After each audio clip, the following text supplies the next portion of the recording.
오늘 리뷰할 논문은 투니파이라고 잘 알려진 논문인데요. 닙스 2020년도 워크숍에서 발표되었습니다. 본 논문은 이처럼 코드도 공개하고 있는데요. 실제로 본 논문에서 제안한 방법을 여러분들의 컴퓨터에서 간단히 실행해 볼 수 있습니다. 본 논문에서는 이처럼 다양한 데이터 세트를 이용해서 학습을 진행했고, 한 장의 사람 얼굴이 주어졌을 때 그 얼굴을 만화 캐릭터처럼 바꿀 수 있도록 해줍니다. 따라서 본 논문의 full name은 Resolution Dependent GAN Interpolation for Controllable Image Synthesis Between Domains입니다. 말 그대로 서로 다른 두 개의 도메인을 섞어서 한 장의 이미지를 생성할 수 있는 방법을 제안합니다. 이 논문에 대해서 자세히 이해하기 위해서는 가장 먼저 전이학습에 대한 이해가 필요합니다. 전이학습은 Transfer Learning이라고도 하는데요. 우리가 사전 학습된 하나의 딥러닝 모델을 가지고 있다고 가정해 보겠습니다. 이때 이러한 딥러닝 모델의 앞부분은 그대로 내버려둔 상태로 뒷부분의 가중치를 바꾸어서 새로운 네트워크로 바꾸어주는 방법을 사용할 수 있습니다. 바로 이러한 접근 방법이 전이학습의 대표적인 사례입니다. 우리는 일반적으로 큰 크기의 데이터셋 A로 사전 학습된 CNN을 불러와서 여기에서 앞부분의 특징 추출기, 즉 피처 익스트랙터의 가중치를 초기 가중치로 사용할 수 있습니다. 그래서 뒷부분의 가중치를 떼어서 우리가 새롭게 해당 가중치에 대해서 학습을 진행할 수 있고요. 이때 내가 새롭게 준비한 데이터셋 B를 이용해서 학습을 수행할 수 있습니다. 실제로 우리는 이미지넷으로 학습된 딥러닝 모델을 가져와서 이러한 트랜스퍼 러닝을 하는 경우가 굉장히 많은데요. 이미지넷은 원래 한 장의 이미지가 들어왔을 때 그 이미지가 1000개의 클래스 중에서 어떤 클래스에 해당하는지 맞히는 태스크의 데이터세트로 유명한데요. 이미지넷으로 학습이 된 네트워크는 한 장의 이미지가 들어왔을 때 고양이, 강아지와 같은 다양한 클래스 1000개 중 1개로 분류를 수행합니다. 그러한 태스크를 잘 수행할 수 있도록 학습된 딥러닝 모델은 한 장의 이미지가 주어졌을 때 그러한 이미지에 포함되어 있는 중요한 정보들을 추출할 수 있도록 일종의 피처 익스트랙터 형태로 동작할 수 있는데요. 그렇기 때문에 기존 모델이 학습할 때의 태스크와 내 태스크가 동일하지 않더라도 데이터셋 자체가 기존의 데이터셋과 유사한 특징을 가지는 데이터셋으로 학습을 수행한다고 하면 학습 속도가 개선되고 정확도가 올라가는 이점이 있습니다. 특히 트랜스퍼 러닝은 이러한 새로운 데이터셋의 크기가 작을 때에도 상당히 높은 정확도를 보인다는 점이 특징입니다. 예를 들어서 내가 수행하고자 하는 태스크가 한 장의 이미지가 들어왔을 때 해당 이미지가 강아지인지 고양이인지 토끼인지 맞히는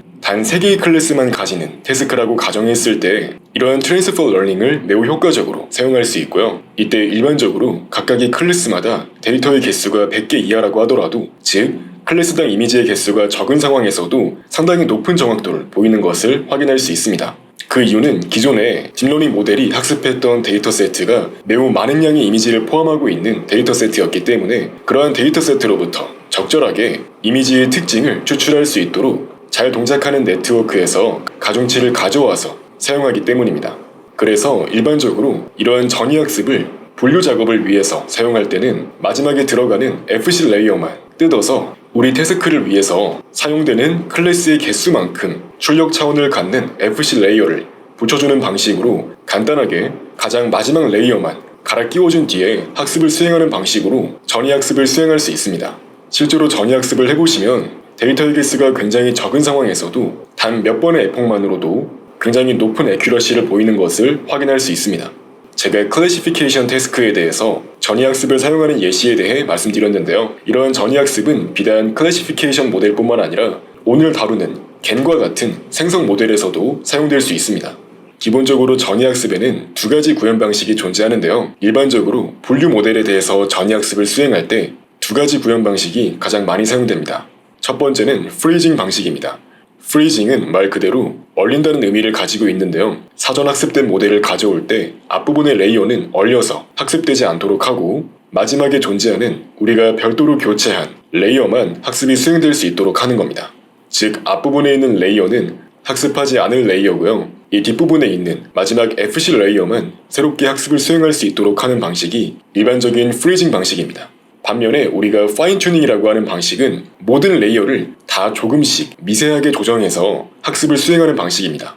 이 방식은 우리가 마지막에 새롭게 갈아 끼운 FC 레이어뿐만 아니라 앞쪽에 원래 학습이 잘 되어 있던 프리트레인드 가중치 또한 모두 조금씩 학습될 수 있도록 하는 겁니다. 그래서 일반적으로 우리가 전이학습을 할 때 새로운 태스크에 대해서 클래스의 개수가 많다면 일반적으로 파인 튜닝 방식이 보다 좋은 정확도를 냅니다. 왜냐하면 앞부분의 네트워크를 얼리는 프리징 방식에서는 앞부분의 가중치가 변경되지 않기 때문에 상대적으로 오버피팅과 같은 문제가 덜 발생하는데요. 하지만 그만큼 새롭게 학습할 수 있는 가중치 자체가 굉장히 적기 때문에 클래스의 개수가 많을 때는 일반적으로 파인 튜닝 방식에 비해서 성능이 떨어집니다.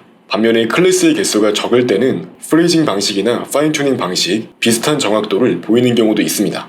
또한 참고로 사전 학습된 모델을 이용해서 우리가 실제로 전이학습을 통해 풀고자 하는 문제를 다운스트림 태스크라고 하는데요. 일반적으로 전이학습을 수행하는 과정은 비교적 저렴합니다. 말씀드렸듯이 이미 큰 데이터 세트에 대해서 다양한 특징들을 잘 추출할 수 있는 가중치에서부터 출발하기 때문에 우리가 새롭게 학습하고자 하는 다운스트림 태스크에 대해서 작은 크기의 데이터 세트를 갖고 있고 또한 적은 에폭으로 학습을 수행한다고 하더라도 높은 정확도가 나올 수 있다는 이점이 있습니다.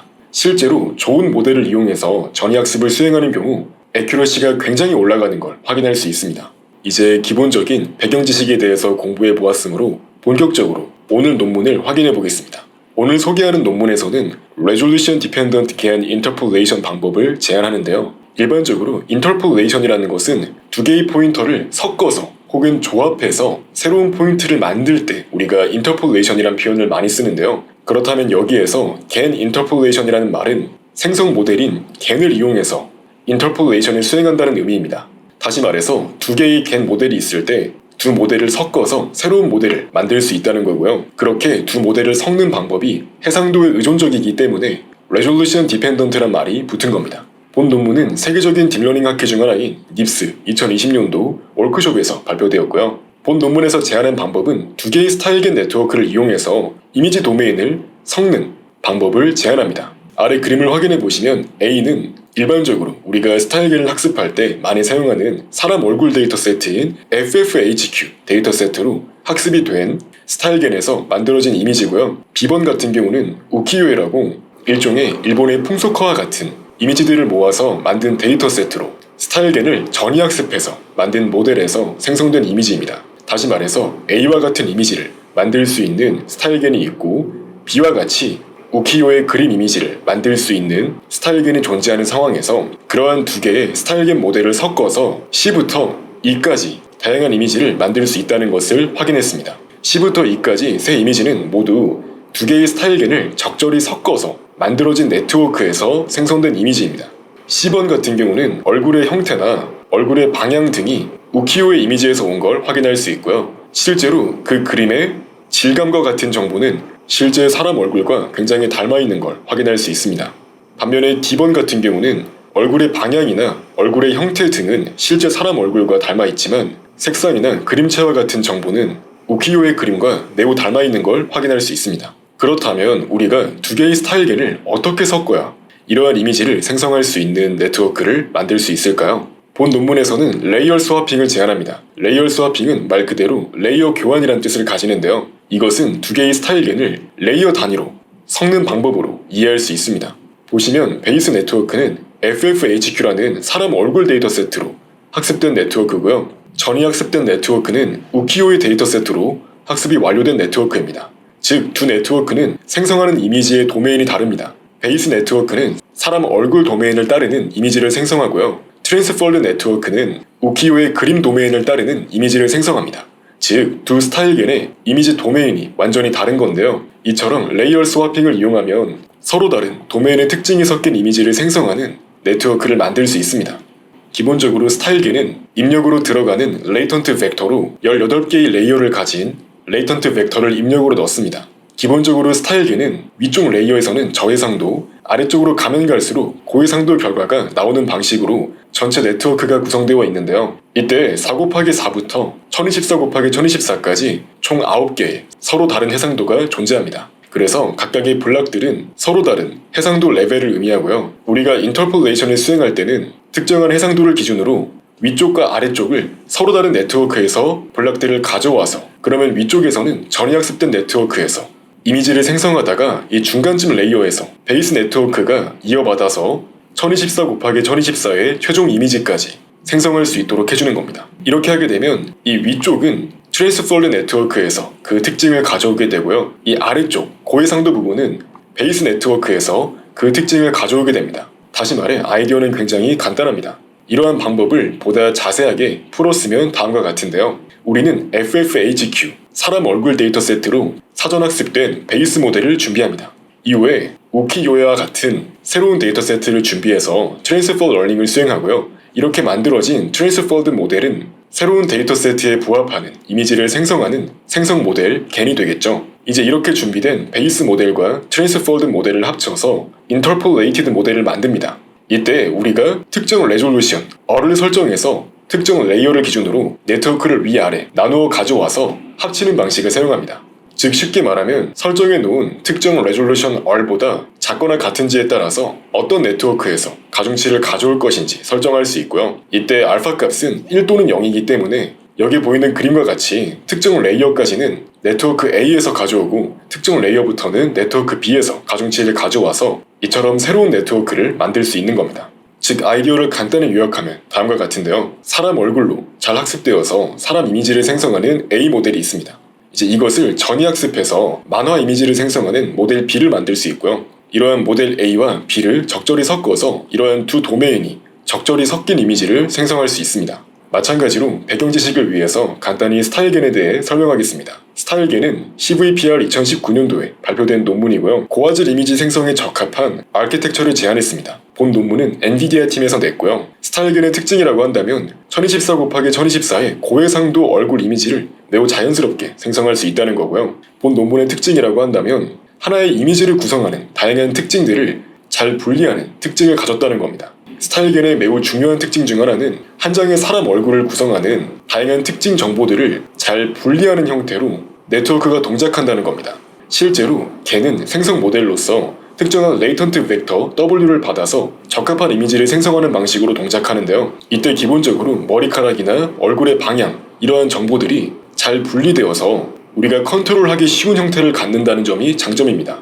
실제로 본 논문에서는 고해상도 얼굴 데이터 세트인 FFHQ를 발표해서 이처럼 다양한 사람 얼굴 이미지를 자연스럽게 생성할 수 있는 것을 보여주었는데요. 이때 스타일겐은 디스인탱글먼트 특성을 가지고 있어서 두 이미지를 합칠 때 우리가 원하는 스타일을 구분해서 이미지를 합칠 수 있습니다. 예를 들어서 소스 B에서 콜스 스타일, 다시 말해서 얼굴의 형태나 얼굴의 방향과 같이 이미지 전체에 넓게 영향을 미칠 수 있는 스타일은 소스 B에서 가져오고 나머지 스타일은 소스 A에서 가져오도록 만들어서 두 이미지를 합치게 되면 바로 이러한 결과 이미지를 얻을 수 있습니다. 이러한 스타일겐 논문이 나온 이후에 스타일겐을 활용한 다양한 이미지 매니플레이션 방법들 또한 제안되었습니다. 이때 한 가지 알아두시면 좋은 점은 스타일겐을 이용해서 얼굴을 편집하는 가장 기본적인 방식은 투스텝 방식으로 동작합니다. 먼저 이미지 X를 레이턴트 벡터인 W로 인코딩을 수행하고요. 이것은 다른 말로 하면 특정한 이미지를 생성할 수 있는 레이턴트 벡터인 W를 찾는 것을 의미합니다. 그래서 이것을 다시 학습이 잘 되어 있는 고정된 스타일겐에 넣었을 때 이처럼 원본 이미지와 유사한 이미지가 만들어질 수 있도록 하는 거죠. 이후에 이렇게 W를 찾은 뒤에는 이러한 W를 적절히 조작해서 조작된 W를 얻은 뒤에 우리는 최종적으로 변경된 이미지를 얻을 수 있습니다. 그렇기 때문에 스타일겐을 이용해서 얼굴 이미지를 편집할 때는 보통 인코딩을 해서 적절한 W를 찾은 뒤에 이러한 W를 올바르게 변형함으로써 결과적으로 이미지 상에서 우리가 원하는 조작 결과를 얻을 수 있도록 하는 것이 목표입니다. 이러한 방식을 사용하는 이유는 기본적으로 우리가 어떠한 이미지 X를 곧바로 변형하는 것은 상당히 어렵지만 이러한 레이턴트 스페이스에서는 특정 방향으로 레이턴트 벡터가 이동을 하게 되면 웃는 얼굴로 바뀌거나 혹은 찡그리는 얼굴로 바뀌거나 등 이미지 공간에서 우리가 원하는 시멘틱한, 즉 의미론적인 특징이 바뀌는 효과를 기대할 수 있기 때문입니다. 그렇다면 특정한 이미지 X가 있을 때 이것을 레이턴트 벡터 W로 어떻게 인코딩할 수 있을까요? 이미지 인코딩을 위한 대표적인 방법은 바로 인코더 네트워크를 학습하는 방법입니다. 이러한 인코더 네트워크를 우리가 딥러닝 기반으로 학습하게 되면 한번 학습된 이후에는 이미의 이미지 X에 대해서 한 번의 포워드로 곧바로 W 벡터를 얻을 수 있고요. 그냥 이미지를 단순하게 인코더에 넣어주기만 하면 적절한 레이턴트 벡터를 얻을 수 있기 때문에 다양한 이미지가 주어질 수 있을 때 적합한 방식입니다. 다시 말해 한번 학습된 이후에는 이것을 사용할 때는 많은 시간이 소요되지 않기 때문이죠. 한 번의 포워드로 바로 레이턴트 벡터를 얻을 수 있기 때문입니다. 학습을 수행할 때는 입력 이미지 X가 인코더를 거쳐서 레이턴트 벡터 W를 만들어내고 이것이 다시 스타일겐에 들어갔을 때 만들어지는 이미지가 원본 이미지 X와 유사할 수 있는 형태로 로스를 계산해서 그레디언트 디센트를 통해서 인코더를 학습할 수 있습니다. 그렇다면 실제로 본 논문에서 제안한 투니파이는 어떤 방식으로 수행될까요? 본 논문에서는 한 장의 얼굴 이미지가 들어왔을 때 이것을 어떻게 만화 그림체로 표현할 수 있는지 설명하는데요. 이것을 바로 투니피케이션이라고 합니다. 기본적으로 베이스 모델을 전이학습해서 만화 이미지를 생성할 수 있는 투니파이 모델을 만들어주고요. 베이스 모델과 투니파이 모델을 적절히 섞어서 블렌디드 모델을 생성합니다. 이후에 베이스 모델에 대해서 특정한 사람 이미지를 인코딩해서 레이턴트 벡터 W를 얻고요. 이때 이렇게 만들어진 레이턴트 벡터 W를 블렌디드 모델에 넣어서 결과적으로 투니피케이션 결과를 얻을 수 있습니다. 즉 이와 같이 한 장의 사람 얼굴이 주어졌을 때 그것을 만화 캐릭터로 얻은 그림을 이러한 과정을 통해서 얻을 수 있는 겁니다. 이어서 추가적인 실험 결과들 또한 확인해 보겠습니다. 위쪽에 보이는 그림들은 저해상도 부분, 즉 해상도 16 곱하기 16까지는 우키요의 데이터 세트를 이용해서 전이학습된 모델의 가중치를 사용하고 그 아래쪽에 1024까지의 고해상도 부분은 FFHQ로 학습된 모델의 가중치를 사용합니다. 그 결과를 확인해 보시면 얼굴의 형태가 만화 캐릭터처럼 굉장히 극적인 걸 확인할 수 있죠. 아래쪽에 보이는 결과들은 반대로 저해상도 레이어에서는 FFHQ를 이어서 고해상도에 대해서는 우키요의 데이터 세트로 학습된 모델의 가중치를 사용했습니다. 그 결과 헤어스타일이나 얼굴 형태와 같은 정보들은 실제 사람에서 가져오고 실제로 눈, 코, 입의 디테일한 그림체는 우키요에서 가져온 것을 확인할 수 있습니다. 이어서 위쪽 그림은 레이어 스와핑에 사용된 해상도를 16 대신에 32를 쓴 건데요. 조금 더 높은 해상도까지 우키요의 데이터 세트로 학습된 모델을 사용하는 경우 결과적으로 만들어지는 이미지가 보다 사람보다는 우키요의 그림 데이터 세트에 가까워지는 걸 확인할 수 있습니다. 당연히 더 많은 해상도에 대해서 우키요의 데이터 세트로 학습된 모델을 사용했기 때문이죠. 또한 아래쪽에 보이는 그림은 동일한 방법을 사용하되 칼툰 데이터 세트를 이용해서 전이학습된 모델의 가중치를 사용한 예시입니다. 그래서 상당히 캐릭터 실사화와 같은 느낌의 이미지가 만들어지는 걸 확인할 수 있습니다.